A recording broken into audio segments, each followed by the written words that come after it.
আজ বিশ্ব হার্ট দিবস। দিবসটির এবারের প্রতিপাদ্য হলো হৃদয় দিয়ে হৃদয়ের যত্ন নিন। হার্ট অ্যাটাকের ঝুঁকি এড়াতে বিশ্বের অন্যান্য দেশের মতো নানা আয়োজনে বাংলাদেশেও পালিত হচ্ছে দিনটি।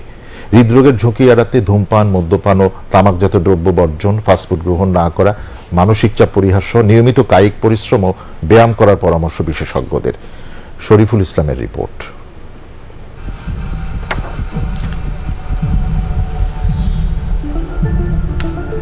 বিশ্ব স্বাস্থ্য সংস্থার তথ্য বলছে, বিশ্বে প্রতি 1.5 সেকেন্ডে একজন মানুষ মারা যায় হার্ট অ্যাটাকে। বাংলাদেশেও 67% মানুষ মারা যায় বিভিন্ন অসংক্রামক ব্যাধিতে আক্রান্ত হয়ে।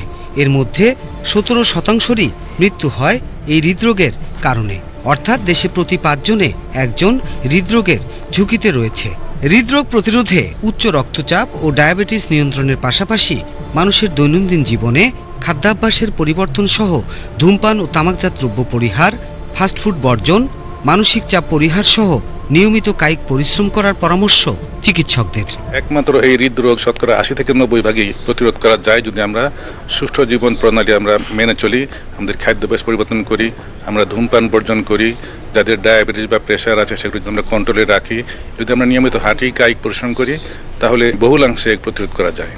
হার্ট অ্যাটাকের ঝুঁকি এড়াতে নিয়মিত স্বাস্থ্যকর খাবার গ্রহণের পাশাপাশি হাঁটাচলা করতে হবে।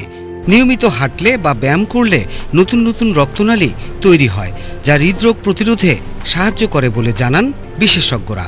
মেন উপায় একটি হলো আমাদের লাইফস্টাইল চেঞ্জ করা। খাবার দাবারের মধ্যে আমরা ফ্যাটি ফুড, তৈলাক্ত খাবার কম খাবো এবং সবজিটা বেশি খাবো। মাছ মুরগি থাকবে পরিমিত, সুষম খাবার খাবো। আরেকটা বলি আমরা কায়িক পরিশ্রম। যদি আমরা যারা বসে বসে কাজ করি তাদের জন্য কায়িক পরিশ্রম খুবই প্রয়োজন। কেবলমাত্র সচেতনতাই পারে হৃদরোগের মতো মরণ ব্যাধি থেকে নিজেকে রক্ষা করতে। শরীফুল ইসলাম, বাংলাদেশ টেলিভিশন, ঢাকা।